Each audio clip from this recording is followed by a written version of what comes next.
Day 2 of sobriety. Hello, everyone. I am so pissed off, dude. Like, literally, I am so pissed off. And I was going to start freaking out and having a temper tantrum. So then I decided, oh, maybe now's a perfect time to make a video. Because I don't want to... Making YouTube videos, like, it's not like... I don't want to act like a crazy person for the world to see. Whereas if the camera's not on and I didn't click record, I probably would have just got really, really mad just now and pissed off and started yelling and cussing and whatever. So this holds my anger accountable, making this video. But it's day 2 of sobriety. I absolutely have withdrawals. I can't even like think straight. It's just brain fog. And I'm super irritable and angry, but it's also like I was throwing fuel on the fire because I just left this garbage bank that pissed me off even more, dude. And then it made me even more pissed off because the whole reason I was at the bank is because I didn't take profits. Oh my God, I'm so stupid, dude.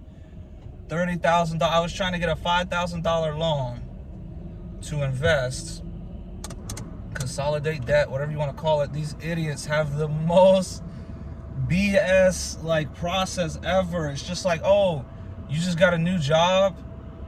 Oh, we don't have long enough work history at that job, so we can't give you... What does that matter, you idiots? Look at the tax return from last year. I specifically asked him, I said, what does my current job length have anything to do with the past tax returns? Other loans I've gotten, I think from this exact facility, they're just like, all right, we just need like a tax return. And then you send the tax return over. They're like, oh, we could take last year's and the year before. So I'm just like, bro, are you retarded? Are you actually that stupid? So you're sitting here telling me that you could take 2 years ago tax return and you just use that to like verify income. But now you're telling me, oh, I changed jobs 4 months ago, so we can't do the loan because you haven't worked where you're currently at long enough. Bro, that is the dumbest thing I've ever heard in my life, because they accept tax returns from 2 years ago. Why are they accepting tax returns from 2 years ago where I could have had 10 different jobs in between there? From 2 years ago up till now, I could have switched jobs 10 different times. They don't care. Because they're just looking at the tax return and like, oh, okay, that's the income. All right, let's sign the loan, whatever.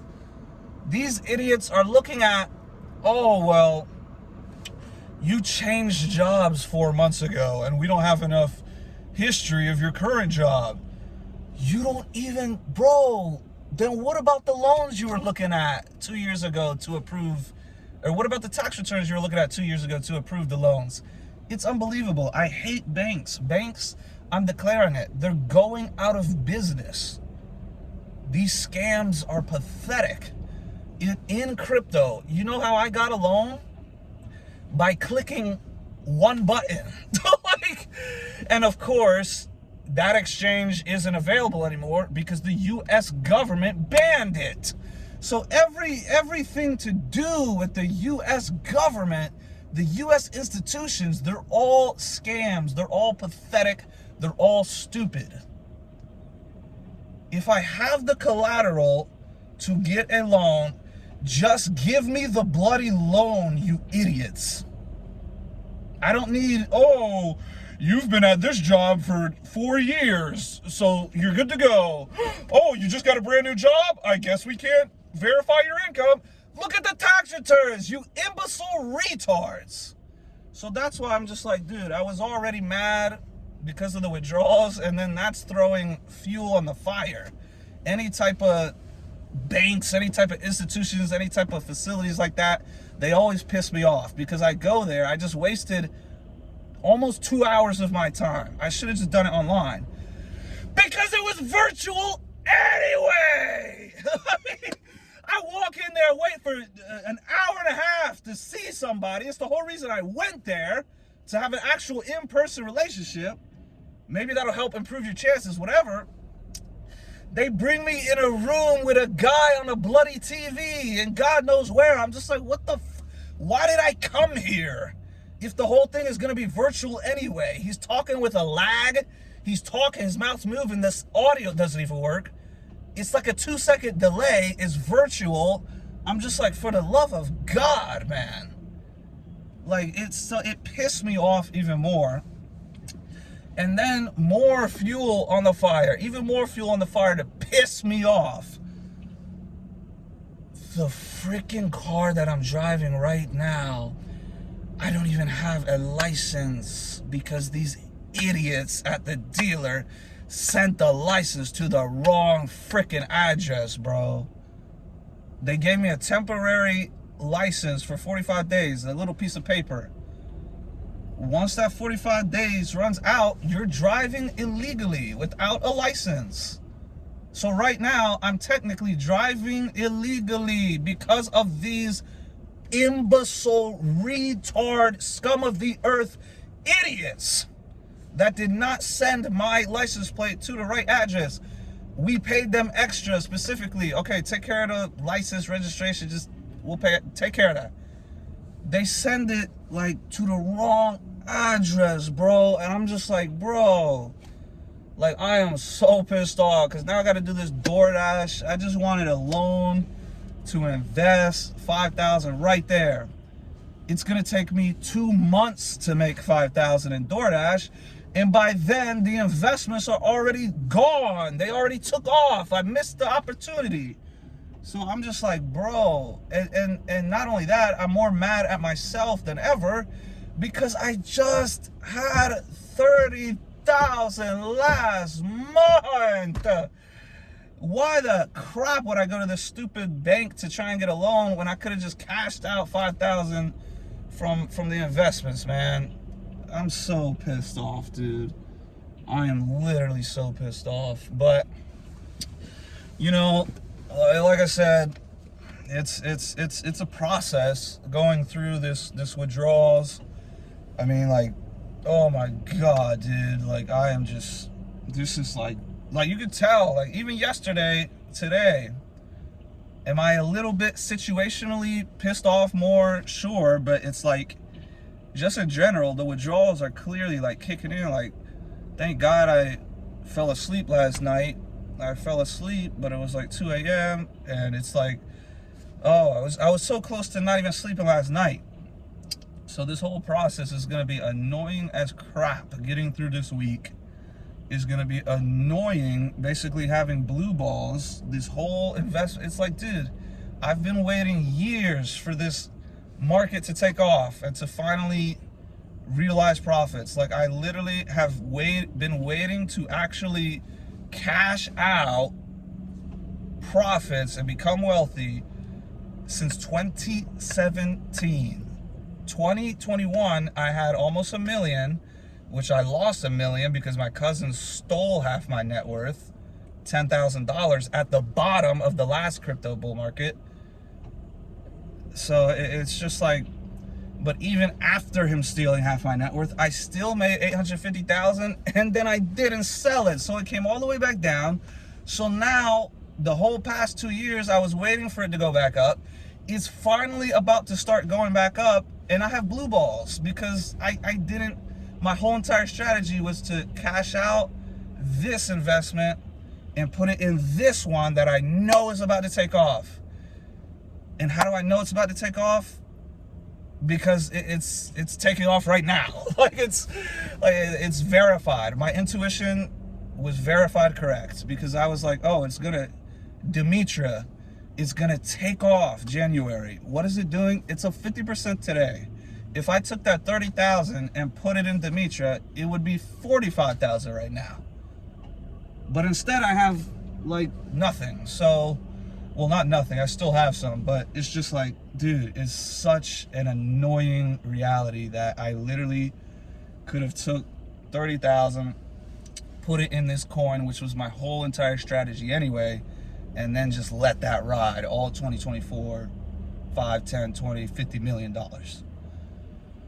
But like I said, is that thinking of the best strategy from an investor's perspective, because that's our whole entire job as an investor, is get the best return on investment. So is that me doing my job and trying to like get the best return on investment, or is it just me being greedy?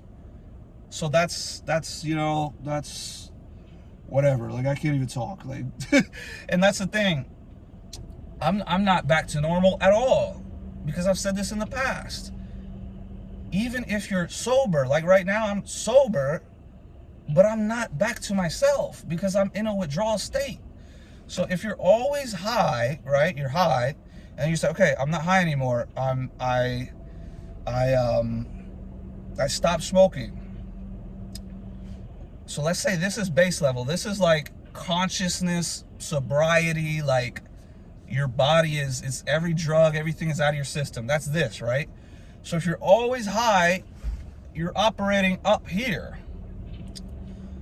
So even if you stop getting high all the time and you kick that habit, you're gonna go through a withdrawal phase, which brings you down here.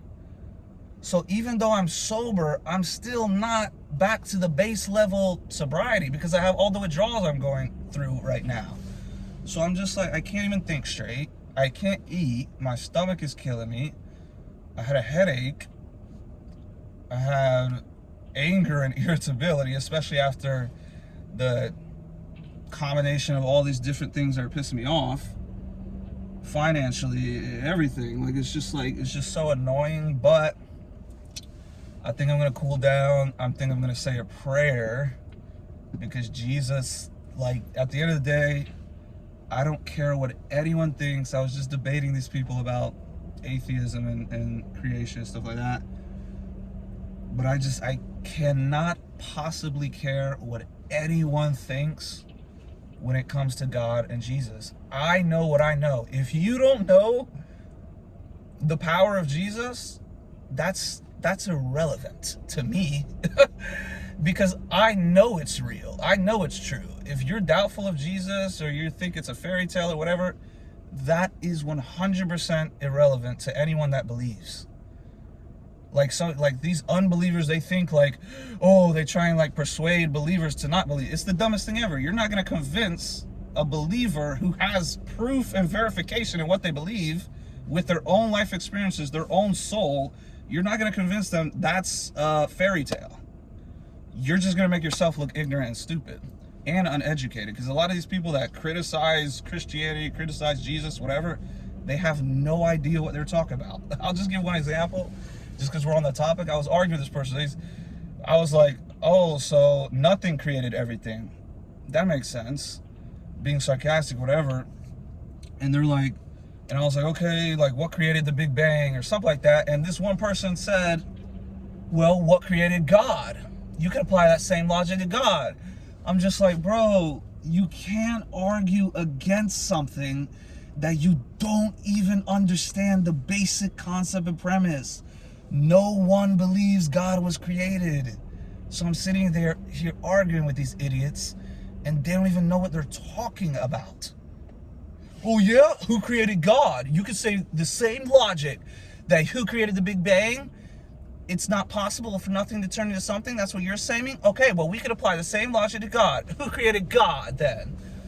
Dude, nobody created the creator. That's the dumbest logic ever. Why would you even try and use that argument? Oh, if God created everything, who created God? No one! That's the whole point. He's the creator, you idiots.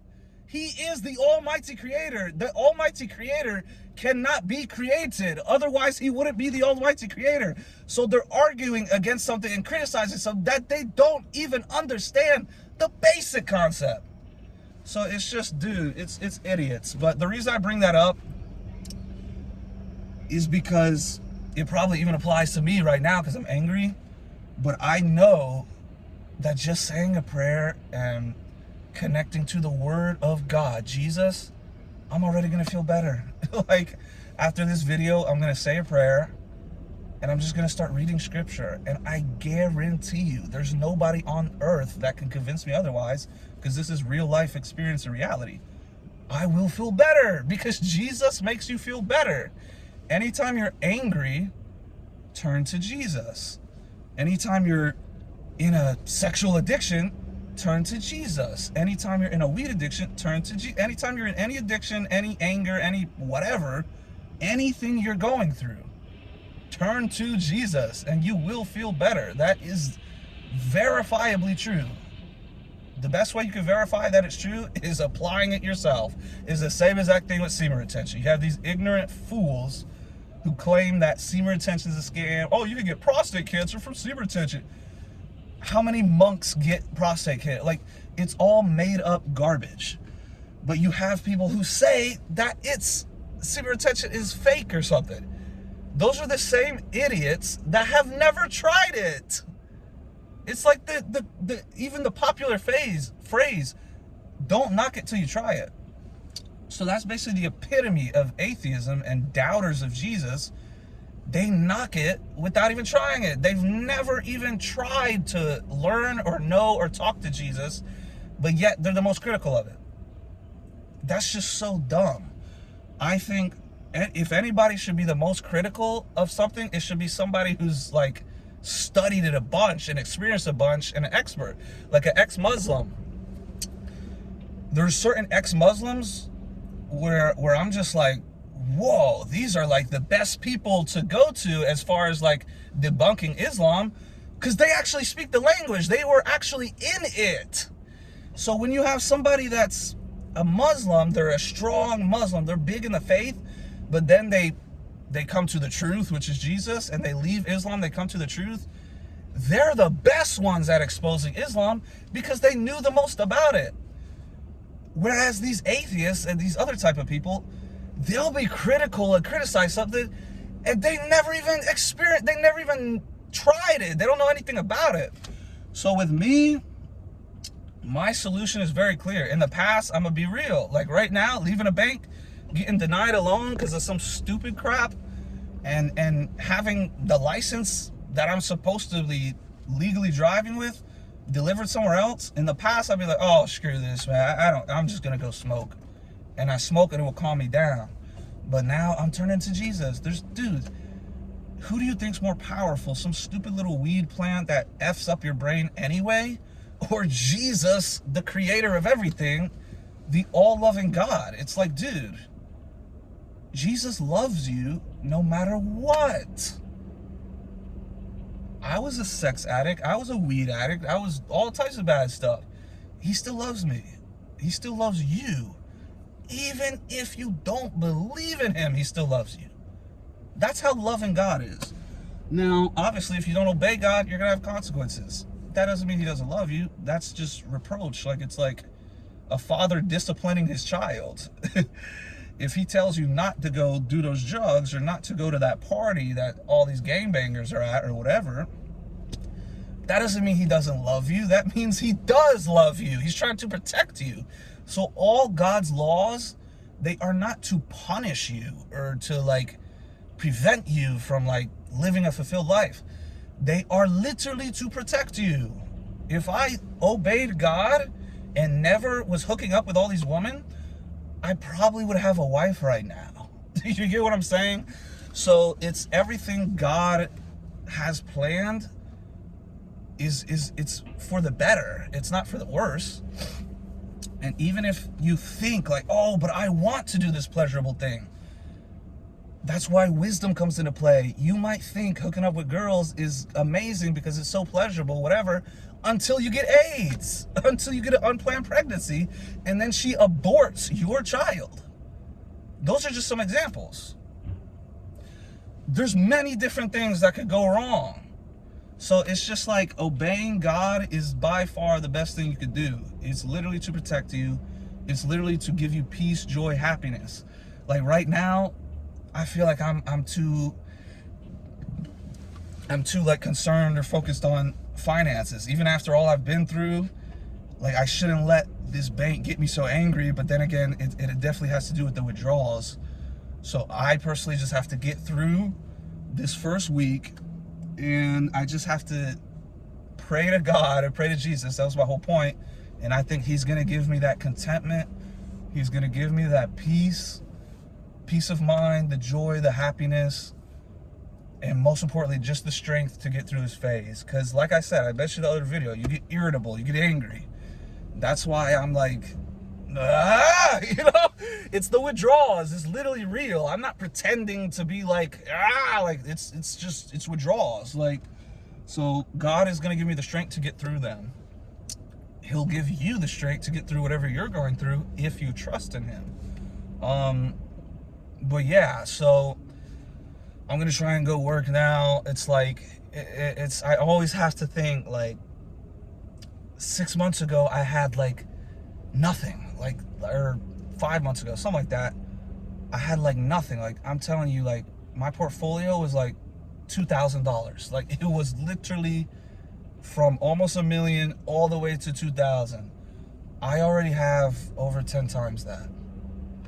So just off that, like, I should be content. I should be glad and happy with that. I am no longer like dead broke, and I'm obviously not going to be broke at all going forward, because the market, the crypto market's going to go insane 2024. So I just have to be content with what I have and not worry about, oh, I could have had $30,000 more worth of investments, or I could have had $5,000 more worth of investments if I got this loan approved. I'm not gonna try and be like that. But like I said, it's mainly the withdrawals. You just feel so uncomfortable. It's so discomforting, but I gotta get through it. That's what I was saying. Oh, I said I'm gonna fight off those withdrawals, those demons that are trying to, like, I think withdrawals are like demons. They're literally like, come back to your sin, come back to your addiction, don't leave. They're trying to get you to go back. I'm not falling for that deception. The devil will lose, the demons will be destroyed, and I will live righteously for Jesus Christ. I'm gonna say a prayer. I'm gonna calm down. The withdrawals are definitely real, but I think even just making this video, it helps, like, bring me down, like, you know, because it's like, you don't want to just be looking like a crazy person in your car yelling at, you know, the world. And that's literally what I was about to do had I not started making this video. So yeah, withdrawals are real. I'm day 2 sober. I think you're literally going to notice a difference. You might think, whoa, this guy's a crazy person. But I wouldn't debate that because I'm going through withdrawals. So I'm going to act crazy. I'm going to act sporadic. I'm going to act angry, irritable, whatever. This is me escaping a 7-year addiction. It's not going to be easy in one day. So yeah, I'm going to get to work though. DoorDash, which I've only been doing for 4 months. Oh, banks are so pathetic, man. They are literally so pathetic. I was thinking this whole time, like, oh, I just need to hurry up and get out of crypto so I could take my capital and just leave it in a nice, safe, secure bank that can't get hacked, that can't get whatever. Dude, there was just banks that went down out of business. Multi-billion-dollar. Boom, done. All your money's gone. I don't trust banks. I'm not taking all my crypto, cashing it out into a bank. Are you kidding me? You can have your own bank. It's called a hardware wallet. So I'm going to cash all my money out and I'm going to put it in the hardware wallet. And the bank is not going to touch it. Because what are they doing with your money? They're investing it. If you ask the bank, let me get 100 grand cash, they're not even going to be able to give it to you. Because they're going to say, oh, wait, we have to transfer something. They don't have any money in reserves. They invest it all. They're scammers. They literally invest all your money. If I take my money, if I get 10 million in crypto and I bring it to the bank, I'm like, all right, direct deposit, 10 million. But I need $1 million cash to go buy this house or whatever. They can't give it to you, and they won't because they don't even have the actual money. It's all a scam. But either way, I'm done on banks. Banks suck. Crypto is king in the financial world. Jesus is king in the spiritual overall world. Yeah, this is going to be a tough journey, but I think today, tomorrow, it'll probably be like the worst days, and then the best will be ahead of us. The worst is behind us. yeah, I just want to make an update. Yeah, it's gonna be a tough day today, but I'm gonna get through. Haven't smoked, not going to. I'm gonna continue the journey.